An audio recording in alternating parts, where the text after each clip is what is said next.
Vous avez déjà ressenti ça? Cette sensation étrange après une conversation, comme si on vous avait mentalement tordu le bras, mais sans pouvoir dire exactement comment. Une discussion qui semblait anodine, mais qui vous laisse vidé, coupable ou même un peu stupide. Votre interlocuteur, lui, semble parfaitement à l'aise. Peut-être même qu'il vous a fait un compliment ou vous a donné un conseil bienveillant. Pourtant, quelque chose cloche. Vous avez l'impression d'avoir perdu une partie d'échecs dont vous ne connaissiez même pas les règles. Ce sentiment n'est pas le fruit de votre imagination.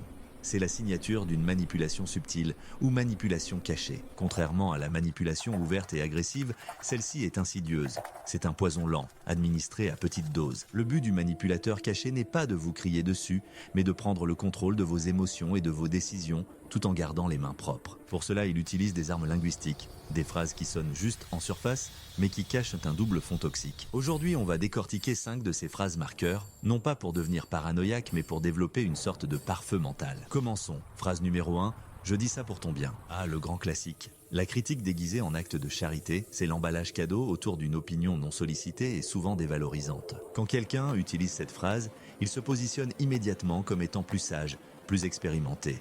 Il sait mieux que toi ce qui est bon pour toi. Exemple. Je dis ça pour ton bien, mais ce projet est trop ambitieux pour toi, tu vas droit dans le mur. Le message caché?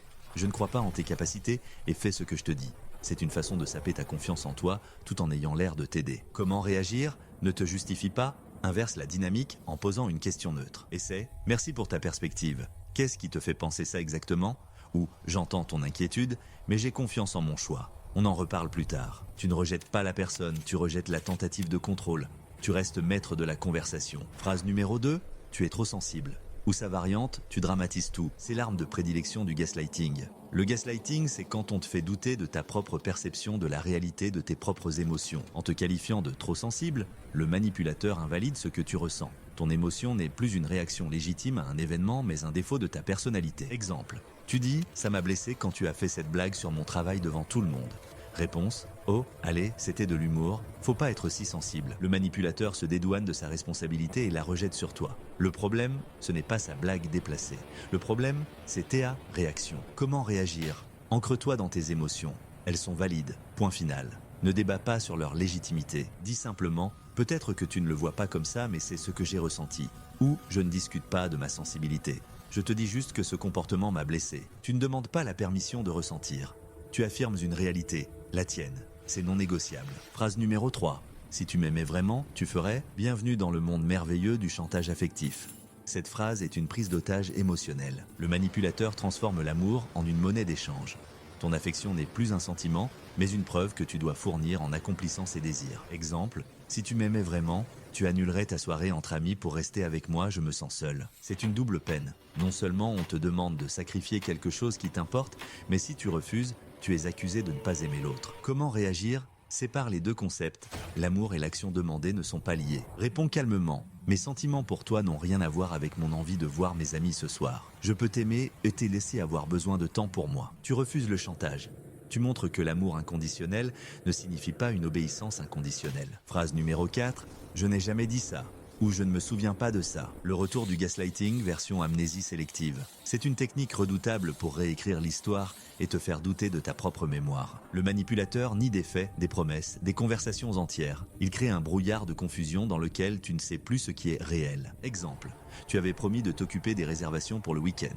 Réponse. Absolument pas. J'ai jamais dit ça, tu as dû rêver. À force d'entendre ça, tu commences à te dire « Peut-être que j'ai une mauvaise mémoire, peut-être que j'ai mal compris » et voilà, le doute est semé. Comment réagir? Fais confiance à ta mémoire, ne te laisse pas embarquer dans un débat sur la réalité. Tu peux dire « C'est étrange parce que je m'en souviens très clairement ».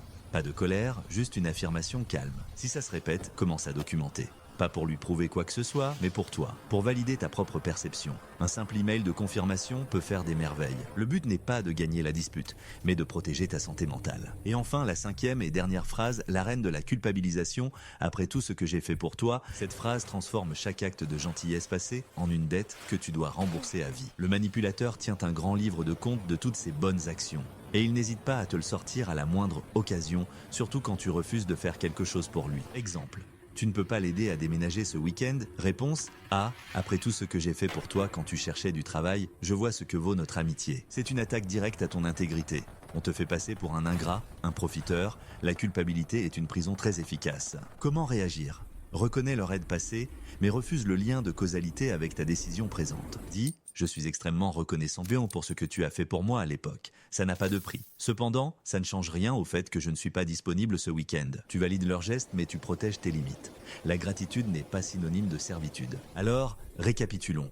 Pour ton bien, trop sensible, si tu m'aimais, je ne l'ai jamais dit, après tout ce que j'ai fait. Ces 5 phrases sont comme des leurres brillant dans l'eau. Elles attirent ton attention sur une fausse intention, la bienveillance, l'amour, la raison, pour mieux te piéger. L'objectif de cette vidéo n'est pas de vous transformer en détecteur de mensonges humains, ni de voir des manipulateurs partout. Parfois, les gens utilisent ces phrases maladroitement, sans intention de nuire. Le contexte est crucial. Le vrai signal d'alarme, c'est la répétition. Quand ces phrases deviennent un motif récurrent dans une relation, c'est le signe d'une dynamique de pouvoir déséquilibrée. Apprendre à les reconnaître, c'est avant tout un acte d'autopréservation. C'est comme apprendre à reconnaître les plantes vénéneuses dans une forêt. Ça ne vous empêche pas de profiter de la balade, mais ça vous évite de finir à l'hôpital. La clé n'est pas la confrontation agressive, mais la clarté calme. Affirmez vos perceptions, validez vos émotions et maintenir vos limites. C'est votre droit le plus fondamental.